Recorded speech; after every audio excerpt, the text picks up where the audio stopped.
Sziasztok, Geri vagyok, és ez egy újabb vlog videó lenne. Mégpedig november van, ugye?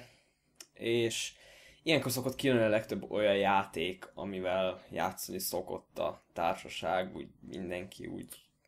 Konkrétabban ilyenkor jönnek ki az ilyen FPS-es játékok, a Assassin's Creed is ilyenkor szokott kijönni, és a többi, és a többi. Tehát minden ilyenkor jön ki, ami viszonylag egy jobb játéknak számít, így az FPS körébe, ugye el szokott lenni a Crysis, ami úgy január környékén szokott kijönni.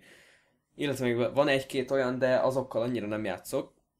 Tehát így kezdjük is el, hogy most miért is van videó. Egyrészt azért, hogy legyen tartalom a csatornán, másrészt pedig azért, hogy így beszéljek egy picit, hogy mostani játékokra esetleg mire lehetne számítani, illetve hogy miből lesz egy-két ilyen kis videó, bemutató.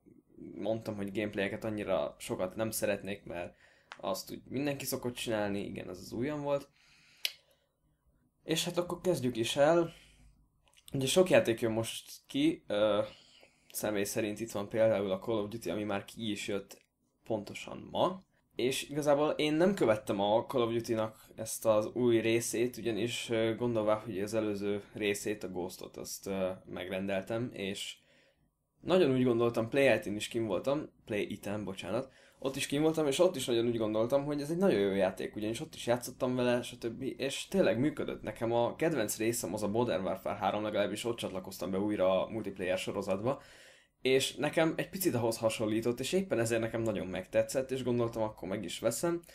De valamiért ahhoz képest, hogy nekem nagyon tetszik a koncepció, hogy mégsem működik. És ezt nem tudom pontosan megmondani, lehetséges, hogy túl erősek a fegyverek, mindenkit túl könnyen kinyír mindenki, tehát egy, aki előbb meglátja a másikat, igazából az jön ki nyertesen abból a csatából, és ez az, ami annyira nem is tetszett benne, és ezért nem is nagyon játszottam vele sokat, és éppen ebből kifolyólag nem is nagyon követtem mostanában a Call of Duty-nak ezt az új részét, hogy mondjuk milyen is lesz, stb.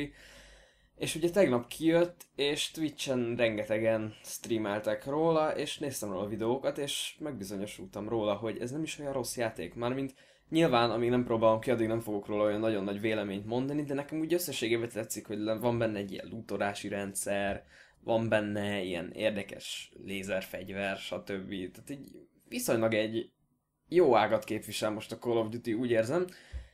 És hát ez az exoskeleton ruha is, ugye Titanfall-ból is lehet ugye így ugrálgatni mindenfelé, és ez ugye annyira megtetszett nekem alapból Titanfall-ba is.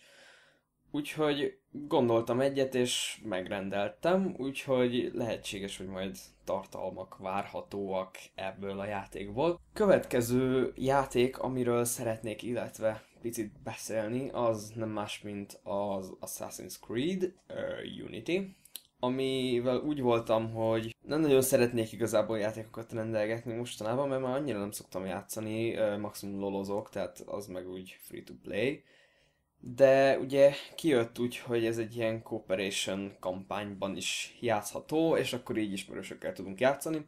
Úgyhogy gondoltam, akkor egyefene beruházok rá. Úgyis egyébként az Assassin's Creed-eket így alapból szeretem, tehát így a poszterek is ott vannak a falamon, meg ott mögöttem a Collector's Edition, meg mindenféle az előző epizódok is. Úgy gondoltam, akkor nem ez lesz az első, amit kihagyok, mert bár nem volt olyan rossz ez a Black Flag se, bár még nem játszottam ki, de nekem annyira nem tetszettek benne ezek a hajók, mert kalózos az egész, és én jobban szerettem azt, amikor háztetőkön ugrálok, és lecsapok az ellenségre, stb. Tehát nekem ez sokkal jobban tetszett, éppen ezért nekem ugye kedvencem az mindig is az AC3 marad. Hát megláttam a gépigényét ennek a fantasztikus játéknak, és megbizonyosodtam róla, hogy nem is feltétlenül biztos, hogy el fogja vinni a gépem. Mert hát a minimum rendszerkövetelménynél a videokártya az körülbelül egy ilyen 120-150 ezer forintos videokártya, ami azért egy picit durva, valljuk be, úgyhogy ennyi erővel már lehetne venni egy konzolt, ami lehet játszani. Na mindegy, ezért próba szerencse, hogyha meg nem, akkor meg maximum majd később játszok vele, hogyha egyszer lesz egy erősebb videókártyám, amit igazából nem mostanára satszolnék, ugyanis ugye most lett kész a gépem, amivel tökéletesen el vagyok én itt a magam kis világában. Far Cry 4, amivel igazából azon is sokat gondolkodtam, csak úgy vagyok vele, hogy az a játék is igazából egy ilyen single player orientált játék, ami amin meg annyira nem szeretek játszani, mert hogy azt nézzük, akkor leülök, és itt egyedül eljátszogatok itt pár órán keresztül, az nekem annyira nem tetszik. Én inkább játszok az ismerőseimmel, Skype-on közben beszélgetünk, stb. És az mégiscsak egy picit úgy viccesebb, mint amikor egyedül fapofával végigülöd az egészet. Éppen ezért nem járok moziba se egyedül, tehát így nyertitek. Éppen ezzel gondoltam, hogy mivel azon meg a multiplayer gondolom körülbelül olyan lesz, mint a Far Cry 3-on, ezért sokat nem gondolkodtam rajta, és mondtam, hogy hát akkor ezt én köszönöm, nem? Bár tény, hogy egy nagyon jó játék. A Far Cry 3 is engem nagyon megfogott, a története főleg, de hát akkor még picit kisebb voltam, és akkor még jobban szerettem az ilyen dolgokat. Viszont ugye ez most már annyira nem vicces. Mostanában nem sok sorozat fut a csatornán, igazából szám szerint egy, a LOL Moments. És tudom, hogy így a változás az nem feltétlenül tetszik mindenkinek, és nem feltétlenül mindenki a LOL miatt iratkozott fel, mert nem is volt az, hanem igazából csak Minecraft.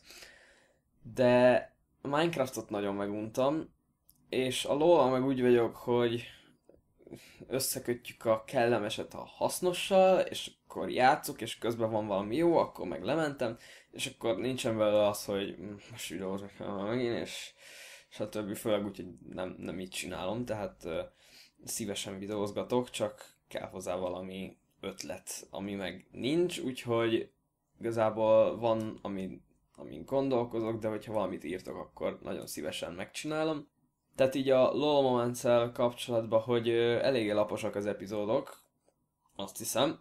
Mármint, hogy most is itt fönt van, azt hiszem, hogy 6 darab, és a legtöbb az igazából csak így képi anyag, és ezen szeretnék mostantól változtatni, hogy azért beteszek olyanokat is, amikor ott hülyéskedünk, meg amikor több a szöveg, meg amikor normálisabb, ilyen jó kis replayem van, vagy ilyenek. Tehát, hogy nem szeretnék mindent betenni, hogy most megöltem valakit, akkor ezt most replayeljük, stb. Tehát azon is szerintem változtatni fogok, illetve még nem tudom, hogy milyen aranyosabb kis videósorozatokat fogok beiktatni a csatorna életébe, de dolgozok rajta, annyit tudok mondani. Nem sokára majd elkezdek egy ilyen másik féle projektet is, de az nem számítógéppel kapcsolatos. Arról még nem tudom, hogy fogok-e videót csinálni, de lehetséges. Illetve ennyi szerintem, amit mondani szerettem volna ezekről a témákról. És majd, hogyha rávetem magam, és így meg lesz itt a hátterem, így fekete minden, akkor majd elkezdem csinálni a film bemutatót is, vagy hát nem is ilyen filmbemutatót, mert azt is már sokan csinálnak, inkább valamilyen film ajánlószerűséget, hogy én milyen filmet tartok jónak, és ezt nem is így szakszemmel nézni, hanem egyszerűen csak mint egy normális néző, hogy de nyilvánvalóan itt nem egy ilyen One Direction movie-t fogok én itt kielemezgetni nektek, hanem inkább valami normálisat, mondjuk itt is van nekem most körülbelül 20 filmem, amit nemrég néztem meg, és azok se voltak annyira rosszak. Na mindegy, akkor ennyi lenne, és sziasztok!